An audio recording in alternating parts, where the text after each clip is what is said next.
창세기 20장 1절부터 20절까지 야곱이 발행하여 동방사람의 땅 이르 본즉 들에 우물이 있고 그 곁에 양 세 떼가 누웠으니 이는 목자들이 그 우물에서 물을 양떼에게 먹임이라. 큰 돌로 우물 아구를 덮었다가 모든 떼가 모이면 그들이 우물 아구에서 돌을 옮기고 양에게 물을 먹이고는 여전히 우물 아구 그 자리에 돌을 덮더라. 야곱이 그들에게 이르되 나의 형제여 어디서로소뇨? 그들이 가로되 하란에로라. 야곱이 그들에게 이르되 너희가 나홀의 손자 나반을 아느냐? 그들이 가로되 아노라. 야곱이 그들에게 이르되 그가 평안하냐? 가로되 평안하니라. 그 딸 라헬이 지금 양을 몰고 오느니라. 야곱이 가로되 해가 아직 높은즉 짐승 모일 때가 아니 양에게 물을 먹이고 가서 뜯기라. 그들이 가로되 우리가 그리하지 못하겠노라. 때가 다 모이고 목자들이 우물 아구에서 돌을 옮겨야 우리가 양에게 물을 먹이느니라. 야곱이 그들과 말하는 중에 라헬이 그 아비의 양과 함께 오니 그가 그의 양들을 짐이었더라. 야곱이 그 외삼촌 라반의 딸 라헬과 그 외삼촌 양을 보고 나아가서 우물 아구에서 돌을 옮기고 외삼촌 라반의 양떼에게 물을 먹이고 그가 라헬에게 입맞추고 소리내어 울며 그에게 자기가 그의 아비의 생질이요 리브가의 아들됨을 고하였더니 라헬이 달려가서 그 아비에게 고하며 라반이 그 생질 야곱의 소식을 두고 달려와서 그를 영접에 안고 입맞추고 자기 집으로 인도하였더니 야곱이 자기 모든 일을 라반에게 고하며 라반이 가로되 너는 참으로 나의 골육이로다 하였더라. 야곱이 한 달을 그와 함께 거하더니 라반이 야곱에게 이르되 네가 비록 나의 생질은 어찌 공으로 내 일만 하겠느냐? 무엇이 내 보수겠느냐? 내게 고하라. 라반이 두 딸이 있으니 형의 이름은 레아요 그 아우 이름은 라헬이라. 레아는 알력이 부족하고 라헬은 곱고 아리따우니 야곱이 라헬을 연애함으로 대답하되 내가 예삼촌의 작은 딸 라헬을 위하여 예삼촌에게 7년을 봉사리다. 라반이 가로되 그를 네게 주는 것이 타인에게 주는 것보다 나으니 나와 함께 있으라. 야곱이 라헬을 위하여 7년 동안 라반을 봉사했으나 그를 연애하는 까닭에 7년을 수일같이 여겼더라. 오늘 설교 제목이 7년을 수일같이라는 제목입니다. 창세기 29장 오늘 본문의 그 내용은 야곱이 라헬을 만나는 가슴 두근거리는 러브스토리입니다. 창세기 27장은 야곱이 사기술법으로 장자 명분과 축복을 받는 내용이고 28장은 형의 낯을 피하여 도망가다가 베들에서 사닥다리 되시는 예수님 만나 구원받고 하나님 만나서 복을 선언받는 그런 내용이 28장입니다. 그가 집을 떠나 한 곳에 이르러 해가 진지라 28장이죠. 그리고 거기에서 사닥다리를 통해서 예수님을 만나서 이렇게 고백합니다. 이곳이 바로 하나님의 집 베델. 베델의 말은 엘로힘, 하나님, 벳집, 하나님의 집이구나 이렇게 말합니다. 죄인이 사닥다리 대신 예수님 만나서 죄 사함받고 구원받은 그 장소를 향해서 이곳이 하나님의 집이구나, 이 구원의 확신 갖는 순간 교회에 대한 확신을 딱 갖게 됩니다. 누가 시키지 않아도 딱 복음을 듣고 죄 사함받고 거듭나면은 복음 듣고 거듭나게 해줬던 그 교회를 향해서 자기 스스로 고백합니다. 이곳이 내가 하나님을 만났던 집이구나. 그래서 소속감을 딱 갖게 됩니다. 그러므로 복음 듣고 구원의 확신이 생기지 않으면 교회에 대한 확신이 온다는 것은 불가능한 일이에요. 그래서 반드시 교회에 대한 확신은 선행되는 것이 복음을 듣고 구원의 확신을 가져야 되는 것입니다. 그리고 거기는 야곱의 고향 땅 브엘세바에서 베델까지 거리가 250리가량 떨어진 곳입니다. 그가 해가 지기 전에 250리를 걸어봤다 이렇게 생각하면 됩니다. 심리가 4km잖아요. 그래서 100km. 보통 도보로 2, 3일 길을, 그러니까 야곱은 2, 3일 길을 하루 길에 그냥 달려온 거예요. 야곱이 하루에 그렇게 먼 길을 걸어왔다기보다도 뛰어왔다, 마라톤을 했다 이렇게 생각이 됩니다. 쉬지 않고 형의 낯을 피하여 죽음에 대한 두려움과 공포 속에서 도망쳐 왔다 이렇게 달려왔다 이렇게 보면 됩니다. 그리고 창세기 29장 1절에 야곱이 다시 길을 떠나 라반의 집을 찾아 하란을 향해서 또 달리는 그런 모습입니다. 베델에서 하란까지 거리가 900km 정도, 어떤 사람은 1000km, 어떤 사람은 800km, 그 중간을 잡았습니다. 직선이든 뭐 꼬불꼬불이든 뭐 900km 정도 이 머나먼 거리를 혼자서 걸어갔으니 얼마나 힘들었겠습니까?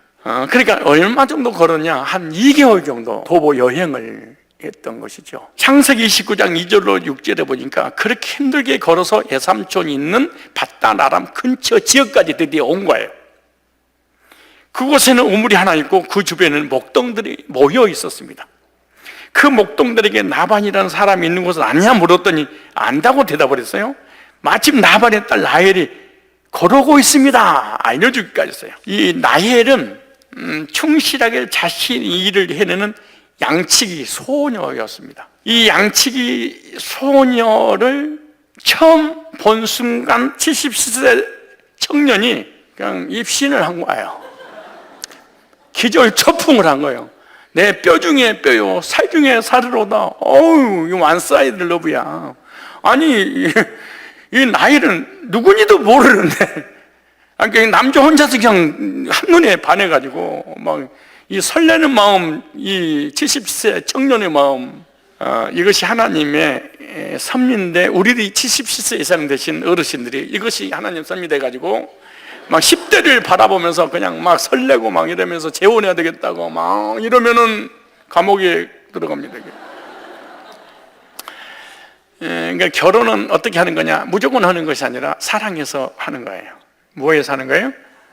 하나님의 뜻이 계셔서 만세전에 계획하신 하나님의 뜻이 이루어지는 순간입니다, 이게. 그러므로 이 당사자나 부모님들은 너무 가슴 태우면서 기다릴 것도 이탈에 노력할 것도 없습니다. 왜냐하면 때가 되면 만날 때를 하나님 만나게 해주세요. 집신도 짝이 있듯이 젓가락도 짝이 있듯이 다 짝이 있어. 때가 되면 다 거의 만나게 되더라고. 그러니까 사랑하는 여친을 만나려고 900km를 걸어왔어. 2달 동안 걸은 거예요. 마차를 타고 온 것도 아니고. 이 사랑하는 아내를 맞이하기 위해서 하나님께서 야곱을 보내셨는데 야곱은 하나님이 보내셨고 나일은 그냥 가만히 있으면 돼. 나일이 찾아갔어요. 이 말씀을 묵상하다가 지금 삶에 관한 스토리로 연결하고 있지만 영적인 부분에 있어서 하나님 주신 메시지가 참 많습니다. 교회라고 하는 성도는 예정된 하나님 백성은 가만히 있으면 신랑들이 주님이 찾아와서 구원의 길로 인도하시는 거예요. 영적 혼인을 주님과 해서 영원한 천국으로 신방을 차리게 되는 것이죠. 창세기 29장 7절 8절을 보니까 야곱은 한눈에 라헬에 반해버렸습니다. 그래서 단둘이 있고 싶어 해요. 중년 원리예요. 사랑하는 사람들은요 주변의 것이 다 필요 없어. 몇이 있고 싶어? 둘이만. 근데 목동들이 이 두 사람의 사랑을 좀 눈치를 채고 좀 피해줘야 되는데 전혀 물러나니 생각을 하지 않아. 그 이유는 오늘 본문에 그래요. 양떼가 다 모이면 그래. 그냥 돌이라고 하지 않아요? 왜 성경에는 큰 돌을 얹어 놓은 우물에서 큰 돌을 여럿이서 옮겨서 양떼들에게 물을 뭐해야 돼? 먹이도록 되어 있어요. 야곱은 어떻게 해서라도 둘이만 있고 싶어 안달이 나기 시작했습니다. 중요한 오인이죠. 영적으로 적용하면 주님은 우리와 1대1로 만나서 사랑의 교제를 하고 싶어 하시는 거예요. 그런데 우리 주변이 너무 분주해. 잡동산들이 너무 많아. 주님과 나와의 만남의 방해꾼들이 너무 많아. 신부도 짜증나고 신랑도 짜증나는 거예요. 왜? 사랑을 방해를 하기 때문에 그런 거지. 사랑의 힘이 얼마나 강한 것인지 야곱은 첫눈에 사랑하는 라헬을 위하여 슈퍼맨으로 돌변해버립니다. 77세 청년이 대여섯 명의 목동들 남자애들이 옮겨야 될 그 힘을 혼자서 들여다가 옮겨버려. 이야, 29장 9절로 11절 보니까 그 무거운 큰 돌 뚜껑을 번쩍 들어 올려버린 거예요. 사랑하는 대상 앞에서 힘 자랑하고 싶은 거야. 없던 힘이 막 생겨나고 77세 아니 생각해봐. 2개월 동안 걸어서 왔는데 파김치가 됐을 거 아니에요? 근데 그 힘이 어디서 나는 거야? 사랑의 힘이 없는 사람은 여럿이 드려야 되는데 야곱은 사랑 힘으로 혼자서도 가능하게 되죠. 원래 예서가 힘이 있고 사냥꾼이니까 야곱은 집에서 사인사들이었기 때문에 사실은 허약했다 그렇게 표현해도 과연 아니죠. 사랑은 위기를 만났을 때 놀라운 힘을 발휘한답니다. 야곱의 가슴 속에는 라헬에 대한 사랑으로 가득 찼습니다. 여러 사람들이 한꺼번에 힘을 써야 해결되는 일을 혼자서 해내는 거예요. 그래서 라헬의 양떼들이 오자마자 물을 먹일 수가 있었다 그렇게 말합니다. 사랑은 수고가 따르는 거예요. 라헬을 사랑하니까 수고하고 싶은 생각이 들어. 시키지도 않는 짓을 해. 이와 같이 우리가 주님을 사랑한다면 큰 힘을 발휘할 수가 있어요. 사랑하는 사람을 위해서 수고하면 힘들지 않습니다. 우리가 주님을 사랑하면 주님의 일을 할 때 절대로 힘들지 않습니다. 주님이 시키지 않은 짓을 해. 주님의 사랑을 체험하고 주님을 사랑하는 사람은, 주님의 은혜와 주님의 사랑을 체험한 적이 없는 사람은 시켜도 안 해. 주님을 사랑하는 사람은 주님을 위하여 슈퍼맨이 되는 거예요. 어디서 그런 에너지가 나오는지. 전도하고 선교하고 봉사하고 헌신하고 헌금하고 이런 수고를 해도 힘들지 않는 것이 뭔지 아세요? 사랑의 수고기 때문에 그러는 거예요. 부모님한테 물어볼 것도 없어. 할머니 할아버지한테 물어보면 알아. 할머니 할아버지들은 하루 종일 손주들 봐도 지치고 피곤하지 않아. 대가도 안 바래. 물론 각각 용돈 주고 고맙지만 그래도 왠지 아세요? 사랑하니까. 그 노인네, 70, 80대 노인네가 그 어린 아이들을 하루 종일, 자식들은 맞벌이 하니까 안 피곤하세요? 너 괜찮아? 피곤하지? 자, 내가 재울게. 그래. 우리 어머니 그러시더라고. 20장 10절에 이렇게 말합니다. 야곱이 그 외삼촌 나반의 딸 라헬과 그 외삼촌의 양을 보고 나아가서 우물 아구에서 돌을 옮기고 외삼촌 나반의 양떼에게 물을 먹이고 이 돌을 지 혼자 옮겨버려. 그리고 라헬에게 입맞추고 소리내어 또 울어. 이 눈물은 어떤 눈물일까? 이 눈물은 감격의 눈물이었어요. 왜냐? 아버지와 어머니 그리고 무서운 형 예수 사이에 살면서 장자권과 축복 때문에 목숨에 이태로운 긴장의 삶을 살다가 머나먼 여정의 목적지에 도달했으니까 얼마나 감격스럽겠습니까? 두려움과 불안과 절망적인 것이 다 사라졌구나. 드디어 삼촌을 만날 수 있는 시간이 되었다. 감격. 그 다음에 안도의 눈물 아니에요? 이렇게 어려운 여행이 끝났다고 생각하니까 이제서 비로소 안심할 수 있게 되었어요. 그래서 우는 거예요. 또 하나, 언약 성취의 눈물이었어요. 베델에서 하나님께서 함께 해주시고 너를 떠나지 않겠다. 약속 성취. 내가 너와 함께해서 내가 어디로 가든지 너를 지키며 너를 이끌어 이 땅으로 돌아오게 할지라. 내가 네게 허락을 다 이룰까지 떠나지 아니하리라. 창세기 28장 15절의 약속이 그대로 성취한 거예요. 중요한 원리죠. 하나님의 축복은 고난의 보따리를 통해서 오신다.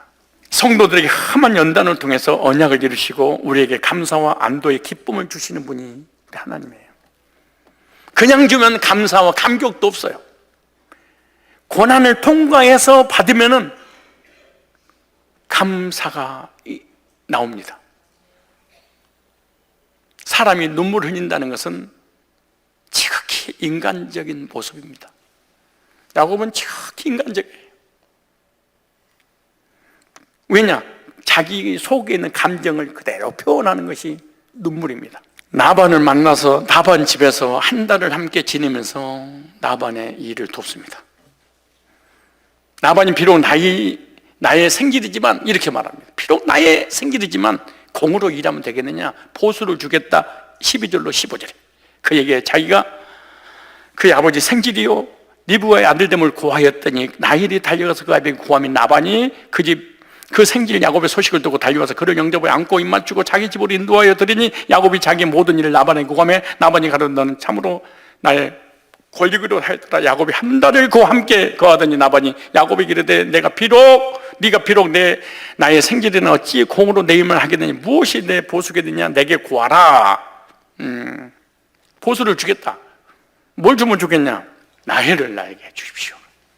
그럼 7년을 해라. 걱정하지 마십시오. 7년 동안 열심히 일을 했어요. 7년을 수일같이 그냥 일주일 지나도 시간 지나가 버린 거야. 7년이나 세월이. 왜? 사랑하니까 시간이 가는지를 모르는 거예요. 드디어 7년이나 세월이 지나서 신방을 딱 차린대. 여기 풍수빈이 일단 언니 먼저 챙기고 7년을 다시 수고해라. 그러면 동생도 주겠다. 알겠습니다. 근데 7년, 14년 또 양떼를 위하여 20년을 일을 했는데 20년이 수일같이 지나더라. 이것이 사랑의 힘이다. 우리가 하나님의 사랑을 체험하고 구원받고 난 이후에 신앙생활 30년, 50년, 70년 누구보다 더, 야곱보다 더 오랜동안 신앙생활을 해요. 우리 신앙생활 한 지 4, 50년 50년을 주님의 사랑을 체험하고 주님을 섬기는데 수일처럼 엊그제 지나간 그냥 며칠 안 된 것 같은데 벌써 죽을 때가 돼버렸어. 어쩌면 우리의 이야기를 이렇게 해놨는지. 여러분 50년 이상 신앙생활 하는 우리 권사님들, 장로님들 많이 계시잖아요. 그 언제 시간이 지나갔지 할 정도로 여기까지 와버렸어. 이게 왜 가능할까요? 사랑하는 힘 때문에 그런 거예요. 주님의 사랑을 체험하고 주님을 사랑하기 때문에. 그러므로 사랑은 사랑하는 사람을 위해 아무리 많은 수고를 해도 즐겁다.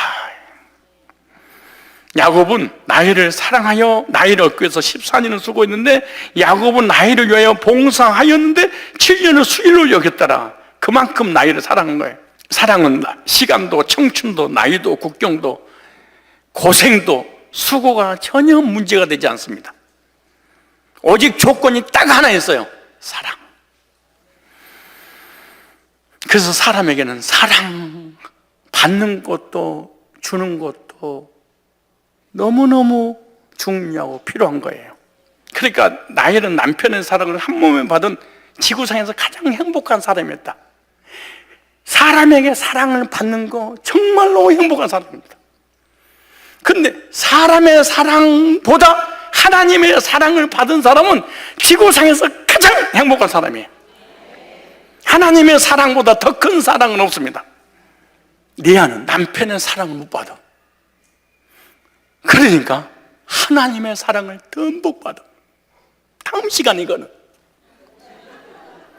사람의 남편의 사랑, 아내의 사랑, 부모님의 사랑, 사람의 사랑을 받지 못한 사람은 어떤 사랑을 받느냐? 하나님의 은총을 받아. 우리의 가슴에 이런 사랑이 있다면 어떤 고난도 헤쳐나갈 수 있는 힘이 있습니다.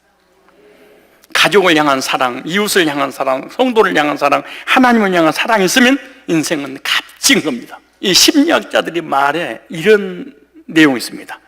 인간은 사랑할 사람이 있고 사랑받을 사람이 있으면 절대로 절망하지 않는다. 사랑한 대상이 있고 사랑을 한 사람이 나를 누군가가 나를 사랑한다면 절망, 낙심하지 않는다. 인간이 절망에 빠진 것은 사랑이 없기 때문이다. 사랑을 못 받거나 사랑을 줄 대상이 없으면 사람은 절망에 빠진대. 즉 내가 사랑하는 사람, 나를 사랑하는 사람 한 사람만 있으면 절대로 사람이 인생을, 삶을 포기하지 않는데, 내 인생을, 나의 삶을 포기한다는 것은 그 누구도 나를 사랑하지 않고 나도 그 누구도 사랑하지 않는다. 그럼 인생을 포기해버린다. 언제 교인이 신앙생활하다 교회를 떠나냐? 나를 사랑해주는 이가 한 사람도 없기 때문에. 목사님의 사랑을 받지 못하면 목자의 사랑이라도, 사역자의 사랑, 그 누구의 사랑 한 사람만 나에게 관심을 가지면 교회를 절대로 떠나지 않는다. 언제 교인들이 미련 없이 교회를 떠나냐? 사랑할 대상이 없을 때. 사랑이 대상이 없다면 내 속에 사랑이 영도 없을 때, 그리고 누군가가 나를 사랑하지 않을 때. 야곱이 라헬을 향한 뜨거운 사랑입니다. 그런데 이런 육적인 사랑보다 지구 역사의 사랑을 다룬 가장 위대한 문학을 고른다고 한다면 주저없이 성경 66권입니다. 성경은 인간을 향한 위대하신 하나님의 연애 편지인데 66통을 써서, 그것도 짧은 문장부터 긴 문장까지 66권을 하나님께서 일방적으로 원사이드 러브, 야곱이 레아를 원사이드 러브 하는 것처럼 하나님이 죄인을 이렇게 사랑하시는 그 사랑의 편지가 66권입니다. 야곱은 7년을, 야곱은 14년을, 야곱은 한 개인을 사랑하기 위해서 20년의 시간을 보냈잖아요. 예수님은 14년이 아니에요. 140년이, 1300년이 아니에요. 14만 년이 아니에요. 하나님의 사랑은 영원 전에 시작된 사랑이에요. 하나님 형상대로 지음받은 하나님의 백성들을 영원 전부터 사랑을 하셨어요. 근데 그 사랑을 배신하고 거짓된 사랑에 속았어. 그리고 선악과를 따먹고 죄가 들어오고 죄 때문에 저주받고 지옥을 향해 가야 돼. 근데 그 거짓된 사랑을 하나님이신 예수님이 깨시고 참된 사랑을 알려주기 위해서 이 땅에 오셨습니다. 그 예수님의 구속의 사랑입니다. 하나님은 한 인간을 선택하시면 잘했냐 못했냐, 죄를 졌냐 안 졌냐 관계없이 끝까지 사랑을 하십니다. 영원전에 시작되는 그 사랑에 서서 우리가 선악과를 따먹고 언제가 들어오고 자범죄를 져서 하나님을 배신했다 할지라도 하나님의 사랑은 끝까지 포기하지 않는 사랑이에요. 그 십자가의 구속의 사랑을 완성을 시키고 우리가 태어나기 전에 성경에다가 기록해놔서 기록된 사랑이에요. 그 기록된 사랑이 안 믿어지니까 성령 하나님을 보내주셔서 기록된 하나님의 그 너를 향한 사랑의 편지라는 것을 믿어지게 해주셨어. 사랑의 편지, 그게 성령의 인치심의 사랑이잖아요. 그리고 우리를 영원한 천국으로 인도하시는 영원한 사랑입니다. 그래서 찬송가에 주 예수 내가 알기 전 나를 먼저 사랑했네. 예수님의 사랑 신기하고 놀라워. 하늘보다 높고 바다보다 깊은 인간을 향한 하나님의 사랑이 아들을 십자가에 못 박아 버렸어. 하나님의 사랑을 체험한 저와 여러분들은 어떠한 억울한 일을 당해도 실망하거나 절망하지 않습니다. 설령 우리 주변에 내가 사랑하는, 또 나를 사랑하는 모든 사람이 다 떠난다 할지라도 언젠가는 남편이 떠날 거예요. 언젠가는 아내가 떠날 거예요. 언젠가는 자녀들이 떠날 거예요. 언젠가는 부모가 떠날 거예요. 언젠가는 사랑하는 이웃이 떠날 거예요.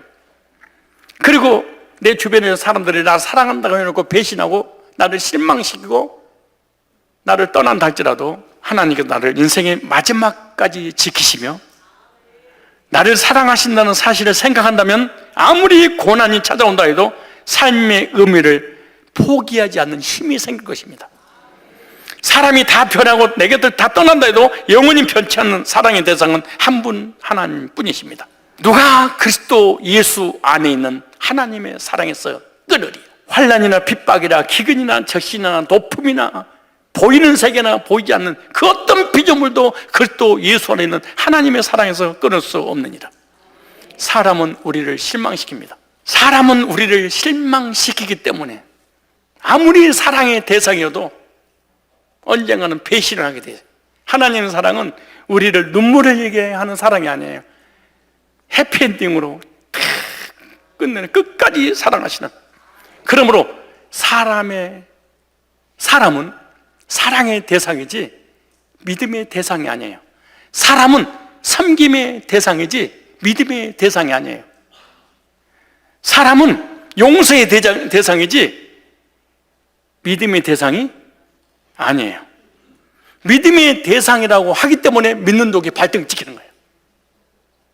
믿음만큼 고통스럽고 믿음만큼 괴로운 거예요. 하나님의 사랑은 죽는 그 마지막 순간까지 우리를 지키고 인도하여 주실 줄 믿습니다. 하나님이 나를 향한 사랑 때문에 우리에게 소망이 있습니다. 살아갈 힘이 있습니다. 나를 향한 하나님의 사랑은 영원한 사랑입니다. 인간의 사랑은 조건적 사랑입니다. 부부의 사랑, 조건적인 사랑입니다. 데살로니가서 1장 3절을 보니까 너의 믿음의 역사와 사랑의 수고와, 사랑의 수고와 우리 주 예수 그리스도의 소망의 인내를 우리 하나님 아버지 앞에 끊임없이 기억하면 주님의 사랑을 받고 주님을 살아간다면 주를 위해 무엇인지 할 수 있다, 이렇게 말합니다. 우리 자신을 바치고 물질을 바치고 시간을 바치고 우리 청춘을 사랑하는 주님을 위해서 드려도 아깝지 않습니다. 교회에 하는 사역과 헌금과 헌신이 힘들어질 때는 그만큼 하나님의 사랑에 대한 열정이 식었다고 말이에요. 왜 예배드리기 싫냐, 왜 헌금하기 싫냐, 봉사하기 싫냐, 하나님을 사랑하는 마음이 없습니다. 사랑의 열정이 식어버렸습니다.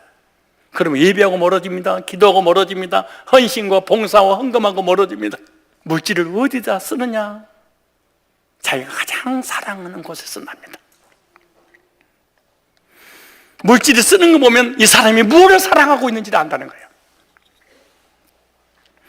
여러분, 물질을 어디다 씁니까? 그러면 그게 사랑의 대상입니다. 사랑하는 사람을 위해 하는 일들은 힘들지 않습니다. 사랑하는 부모는 자식을 위해 무엇이든지 합니다. 사랑에는 놀라운 힘과 놀라운 신비가 들어있어서 모든 것을 가능하게 합니다. 우리가 평생을 사는 날 동안에 사랑이 식어지지 않으면 우리는 고통을 고통으로 느끼지 않고 괴로움을 괴로움으로 느끼지 않고 하나님에 대해 억지로가 아닌 기쁨으로 할 수 있는 줄 믿습니다. 가정을 향한 사랑, 나라를 위한 사랑, 교회를 향한 사랑, 하나님을 향한 사랑이 있으면 어느 곳에 가더라도 절망하지 않습니다. 언제나 주님을 향한 두근거림과 설레임이 우리 성도들 가슴속에 넘치시길 바랍니다. 그래서 우리 인생이 늘 즐겁고 아름답고 행복하며 언제나 스마일, 언제나 해피, 언제나 감사가 넘쳐나야 될 줄 믿습니다. 사랑의 힘은 세상에서 가장 강력한 힘이요, 사랑은 모든 것을 이기게 하는 힘이요, 어떤 시련의 역경도 이기는 힘이 주님을 향한 사랑의 힘입니다. 가족을 사랑함으로 수고하고 성도를 사랑함으로 수고하고 주님을 사랑함으로 수고해도 7년을 수혜같이 이런 주님의 사랑을 해보지 않겠습니까? 사랑은 수고하는 거야. 목사님, 어떻게 목회해요? 후배가 물어. 사랑은, 성도를 향한 사랑은 버티는 거야, 기다리는 거야, 참아주는 거야. 그리고 사랑은 초자연적인 힘이 나올 수 있는 슈퍼맨으로 만드는 거예요. 기도하겠습니다. 하나님의 사랑과 예수님의 구속의 사랑을 충만하게 체험함으로 사랑의 수고를 아끼지 않고 설레는 마음으로 7년을 수일같이 주님을 섬기는 사랑에 수고하는 저희들 되게 하여 주옵소서. 주님 오시는 그날까지 사랑과 열정이 식어지지 않도록 성령으로 충만케 하여 주옵소서. 하나님을 섬기고 사람을 섬기며 교회에 헌신할 때 감격 속에 고난과 시련이 와도 버틸 수 있는 하나님의 사람들이요, 사랑의 노예들이요, 사랑의 슈퍼맨들이 될 수 있는 귀한 권속들 되게 하여 주심을 감사하고 주 예수 그리스도의 거룩하신 이름으로 기도드리옵나이다. 아멘. 이제는